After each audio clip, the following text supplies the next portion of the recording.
ఇప్పుడు హిందూ సమాజంలో ఒక చైతన్యం ఎప్పుడో వచ్చింది. అవును. స్వామీజీలు ఎవరు రాజకీయాలు పెద్దగా మాట్లాడరు. ఎస్.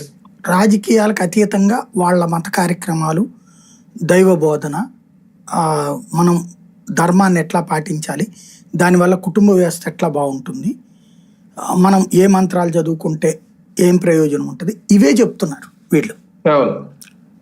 అతి పోవట్ల స్వామీజీలు ఎవరు. అవును. వీళ్ళు అన్యమత దూషణ చెయ్యరు.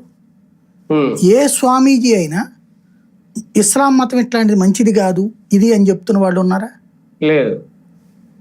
ఎవరు ఆ రాధా మనోహర్ దాస్ లాంటి వాళ్ళు చెప్తారు. బట్ స్వామీజీలు ఇక్కడ 3 రకాలు ఉంటారు. మఠాధిపతులు, పీఠాధిపతులు.